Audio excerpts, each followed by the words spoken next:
Hey girl reporters, welcome back to my channel. It's time for a recap of what went down on last night's episode of Teen Mom Next Chapter. Caitlyn decided to show up and earn a paycheck, y'all. Remember, they're not paying the girls if they don't appear in episodes, and she was not in episode 1. So she and Tyler buy Nova a hamster to celebrate her finally scoring 100% on her spelling test. It was a big incentive because before then, Nova wasn't doing very well on her tests. And so the motivation turned out to be all she needed to bring her A game. On the flip side of things, Kate worries that their other daughter, Araya's head is a little bit too flat on one side, so she makes an appointment to get it checked out. Meanwhile, in California, Bar went to rehab for 3 days, but he just didn't like the vibe, so he left. But the good news is, in all seriousness, that he's the one who takes the initiative to sit Ashley down and admit that he left rehab early because he had cold feet, and commit to returning to actually doing the full 30 days so that he can get better. Ashley was very encouraging. One thing about her that I've always said in her interactions with him is that she's always so validating of him. She's not judgmental of him. And I think that's one thing that really helps keep them together, to be honest with you. And she said that she was proud that he was the one making the decision on his own. Meanwhile, in West Virginia, Leah kicks off this new show, Lying as Usual. She claims that she and Jalen have been dating for a little over a year now, but that is not true because he did not buy the house or propose yet on the show, and we know that those milestones happened under 1 year. He bought the house after about 6 months of dating, and he proposed to her after only 10 months of dating, 9 or 10 months. So the lie detector test determined that, as usual, Leah, that was a lie. Now, here's something that's quite interesting. Jalen and Leah actually talk about wanting to buy a house together. So it's going to be interesting to see how they spin the storyline into it suddenly being a surprise house for Leah. Now, meanwhile, in Florida, it's time for Brianna's victory party after she won that defamation lawsuit that Kale filed against her. And Jenelle shows up in pajamas, which was very weird because the party had already started. So I felt as though she either could have gotten ready herself at the hotel room or come earlier in order to get prepared, because she lives in North Carolina or South Carolina or whatever. And Brianna lived right next to Orlando, doesn't she? The flights are not that difficult between the two, or long haul or anything like that, for her to be showing up like that. And just pajamas, really, girl? Not even some cute loungewear or something, something simple, jeans and a t-shirt. I don't like that. It's giving musty. You know, one thing that's so funny about living here in Paris is that you don't see that.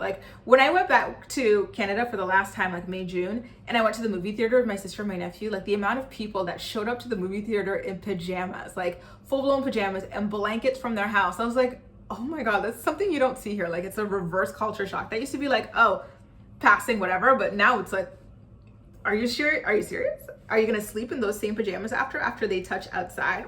Ugh. Anyway, I really love the electric green hair that Jade did for her friend Shao. It looked amazing. Now, Sean and his veneers call her over to bounce ideas about him proposing to Jade for the 11th time. Meanwhile, in West Virginia, Leah, it turns out, she knew this whole time before their performative Instagram video that Jalen managed to close the deal on the house and purchase it. So again, I ask you, what was the purpose of hiring that cameraman to follow them around so that she could act shocked and surprised? It just does not make any sense. Why did he have to hand her the keys as if it was a gift to her when it was his house for him alone that she just so happened to be moving in with her kids? There's just so much that is extremely weird about this relationship. And I feel as the episodes progress, we're going to see more and more of it. She did say that it was something that they were doing together, but I'm sis, what do you mean you're doing it together? It's only his name on the house. So when push comes to shove, you're going to be ass out because you did not fight to get your name on that house. And that's just not smart, especially when you've got your own kids to look after and you already are a homeowner. So you understand the importance of your name being on those documents and the power that gives you over the place that you choose to lay your head at night, and you choose for your kids to lay their heads at night as well. Now, back in Indiana again, Jade quickly went from talking a big talk about how she's not going to play fake nice with Jenelle to literally tripping over herself, offering to be Janelle's hair and makeup servant. I was like, All right, girl. Another thing I want to say, it's a little bit rude. I don't mean to be rude, but I just want to say, like, it's really amazing to me how quickly she reversed the results of those painful plastic surgery procedures that she went through. Like, she did the BBL, which means you get your stomach lipoed, shrunken down, and then you put it in your butt. And then she did the jawline lipo, which means you got it snatch. And I used to talk about how gorgeous it looked on her. But now, like, based on like poor diet, as we see every episode, the way all these girls eat like complete garbage, and a lack of exercise activity, it's like she never did anything. It's just all that pain for nothing. And you guys remember how much pain she was in, how she didn't have her painkillers because her like mom and stepdad are just such flops, like all of that, and you could not even maintain it. Hate to see it, hate to see it. They scared me off of getting lipo one day. I swear to God. Now, the same goes for Brianna, but you guys already know that. And Brianna, I was gonna say en plus, and Brianna, on top of that, she had lipo twice. I just can't. These girls, please stop with the plastic surgery. Just work on your lifestyle. It really goes to show you that it's your lifestyle at the end of the day that counts the most. Now, speaking of Jenelle, she gets on the chair, gets ready for Jade to do her hair, and she goes right into talking about her jobless loser husband, David Eason, and how she's not talking to him these days. They spend their time on opposite sides of the house because he's refusing to work and provide for his family. That has always been Jenelle's burden as long as she's known him, and she still chose to pop out a kid for him. So you got what you paid for. I'm sorry, sis. It is what it is. One thing, and they only communicate via text. Apparently, Jenelle is the primary caregiver for their daughter Ensley as well, because David is just in his own world, in his little shed or whatever.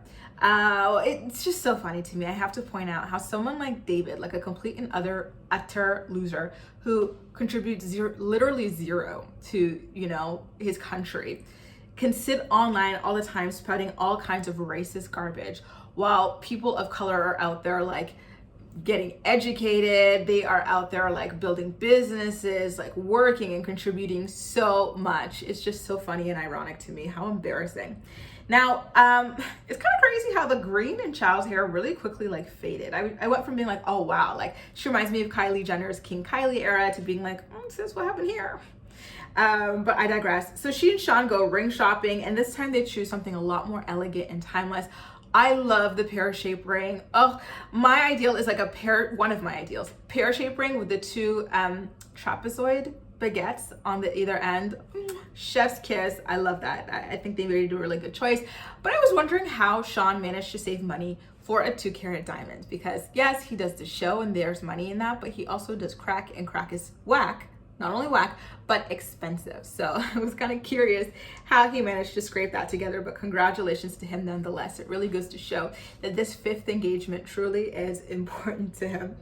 I also have to fess up to something, y'all. I was feeling slightly attracted to Sean and his veneers in this diamond shopping like scene. I don't know if it's because he was dropping, some dough on a diamond or what, or something changed, but I was kind of feeling him a little bit, y'all. I was kind of feeling him. So let's get back to Michigan, you guys. I always forget about Caitlyn and Tyler having those other kids. Like, I only remember when we see them. Like, for instance, earlier we talked about Raya, like her head maybe being flat on one side. I was like, oh yeah, there was another one. And then they go to the doctors, and then they show up with 2 kids. Neither of them are Nova. And so I'm like, okay, Raya, I saw her earlier. And then there's the other one that's like crying and screaming. And I'm like, well, who the hell is that? Oh, that's like the Instagram filter name, Veda Luma, Darth Vader. I forgot. There she is. I don't know why, but I always forget. Like, I feel like I know intuitively that they've got other kids, but I don't remember them unless I see them. And even then I'm like, oh yeah. You're not Nova, and you're not Nova either. I think it's because their scenes have always focused so heavily on Nova. So, one thing I really picked up from this scene was the over enunciation. I've always noticed that in Caitlyn, and it kind of drives me nuts sometimes. But I noticed that the pediatrician was doing the same thing. Like when she'd be like, there's no intervention necessary. Just remember what we talked about. It's like every word is just grasped onto for dear life. I don't know how to, I just did it myself. I don't know how to, it just feels like every word is just so heavily stressed, and it kind of grates my ears sometimes. I'm sorry, y'all. So now, in the final scene of the episode, we're talking about anyway, Leah addresses her name not being on the house. So after we get into them buying the house and showing it to the girls, I kind of gasped a little bit. I was like, oh, they're feeling cheeky, these producers. They pulled up the articles about how it turns out that despite Jalen and Leah trying to act like it was a gift to Leah and it was her house, her name was nowhere to be found on any of those documents. And so she goes, oh, well, if I wanted to, my name could be on these things, but I just don't want to because I have so much faith in my 6-month relationship. Girl, everybody has faith in their relationship, yet the vast majority of relationships do not work out. So this is not smart, number one.